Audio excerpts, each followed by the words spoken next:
Hi there, everybody, and welcome to another edition of the FDU Women's Soccer Report, the postseason edition. Jon Lauder here with the head coach of the FDU Women's Soccer team, Rick Stainton. Coach, how you doing? John, I'm doing great. How about yourself?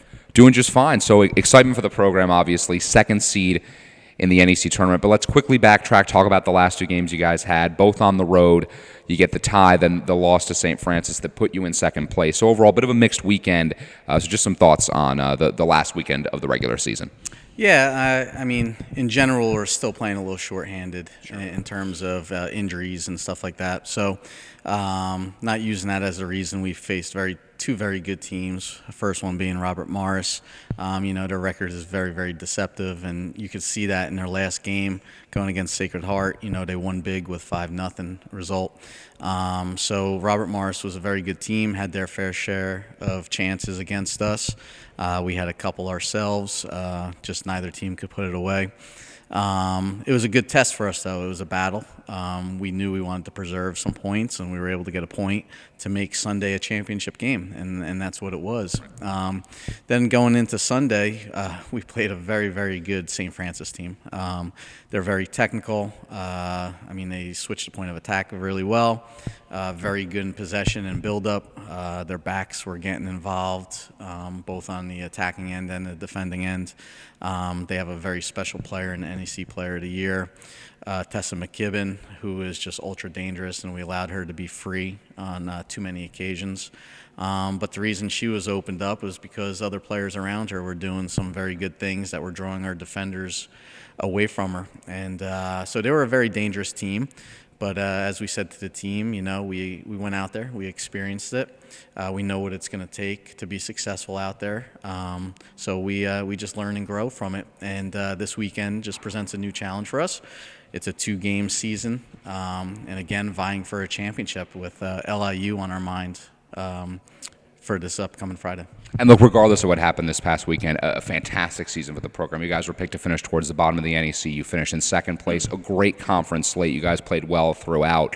What does it mean for you? I know the season's not over, but to have this team come together so well in conference and end up being second going into the NEC tournament?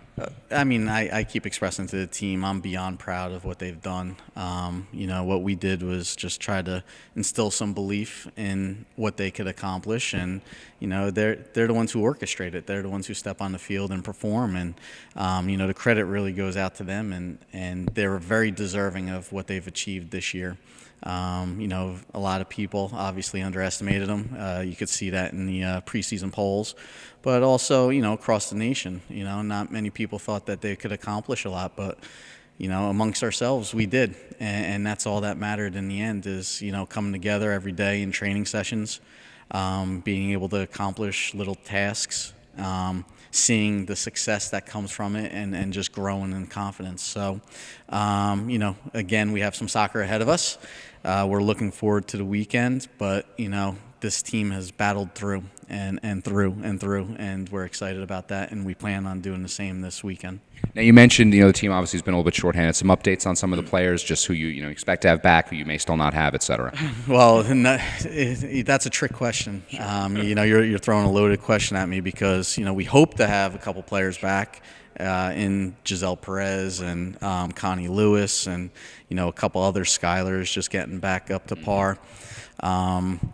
But, we're also have some players out there that have been battling nagging injuries, and they continue to try to put the 90 minutes in every single day. So it's all about managing, and that's my job. And, hopefully we'll get a couple of those players back. We've been trying to squeeze some minutes in with some of them, but it just kind of sets them back a little bit. So, we were able to hold them back on the last game against St. Francis to give them a couple extra days, and then, hopefully they'll be ready to go. But we'll find that out, this upcoming weekend. Sure. Now, of course, LIU Brooklyn, the big focus. You've, of course, played them already. So Friday, the semifinals, just some thoughts on the matchup and kind of what you guys need to do to get yourself into that NEC final. Yeah.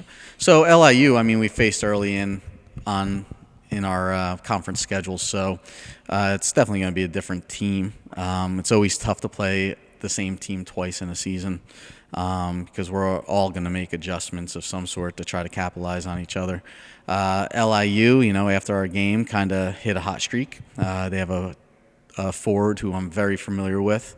who's been kind of hot herself in terms of getting on the scoreboard and, really frustrating some defenses. So, we're taking a closer look at that and the players around her and how we should defend them and what's going to be exposed for us to attack. So we're doing our homework, as I'm sure LIU is as well. And, I know it's going to be two prepared teams coming in on a Friday. We're both turf teams, but we're going to be playing on a grass field out there, and it's going to be a nice big field. So we'll see what happens.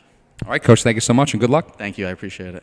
So make sure you either go out to Loretto, Pennsylvania, or make sure you're watching an NEC Front Row or following on Twitter any way you can to the semifinal matchup. It'll be FDU against LIU Brooklyn on Friday. And as always, stay tuned to FDUnights.com for all the most latest up-to-date information on FDU athletics.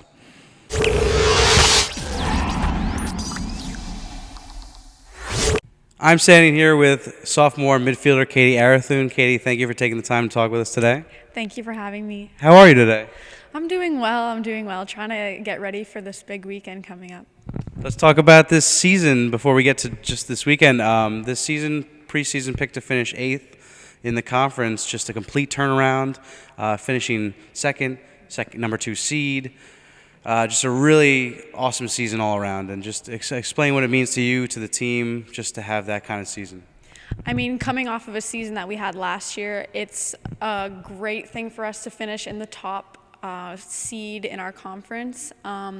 We would have liked to do better, but to come in second is such a big jump from where we were last year. And I think the girls are going to feed off of it this weekend, and hopefully we'll be ready to go for Friday. And you talk about last year.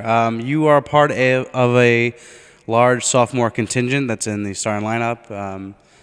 Just explain what a difference it has been since what was probably a turbulent freshman season and Coach Rick Stainton's first full season as head coach. Just explain what it's been like, the turnaround. I mean, at first we had a lot of trouble getting to understand how each of us plays. With Coach Rick there, he's given us a lot more confidence to work together. He's shown us a way that we can connect, and in doing so, we have these 3 years to build up, and we're just going to keep going with it this year. We already have so much going for us, so we're just going to keep pushing. Excellent. And you had a 4-1-3 conference record, good enough for second in the conference. It's a really great feat. But the last 3 games were all on the road, and they included 2 scoreless draws and then the loss at St. Francis, PA, who ended up being the number 1 seed. Just walk us through, how's the team's fitness right now? Where are you guys mentally after those 3 games heading right into the NEC tournament? I mean, those games, they were mentally and physically exhausting, but I think that with all the preparation we're doing in practice as well as off the field, we're going to be ready to go for Friday. We have a couple girls that are a little banged up, but we got them going. Hopefully we'll get them in for Friday, and it'll be really beneficial. We're excited.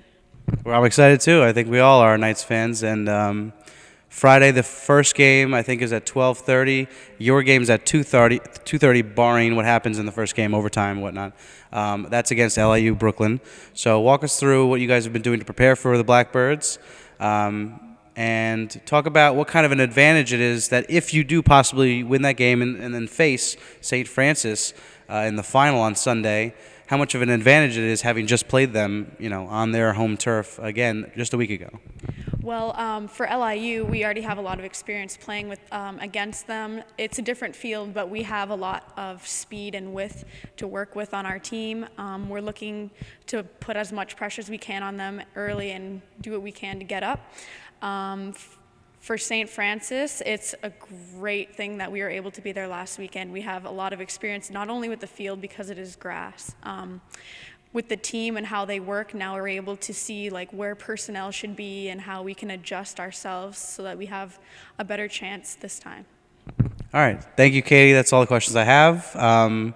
Thank you for taking the time out with us today. Thank you for having me. Absolutely. FDU Knights fans, check out on NEC Front Row Friday the 2 semifinals. FDU will be playing LIU Brooklyn in the second game. That will take place at 2:30, unless it's get pushed back due to overtime in the first game. And then if you guys win, Sunday at the winner of St. Francis and Central Connecticut State. Will be Sunday afternoon. So check fdunites.com for all your up-to-date information, all the stories, previews, recaps, everything. And NEC Front Row is where you'll find those games. Good luck this weekend. Thank you very much.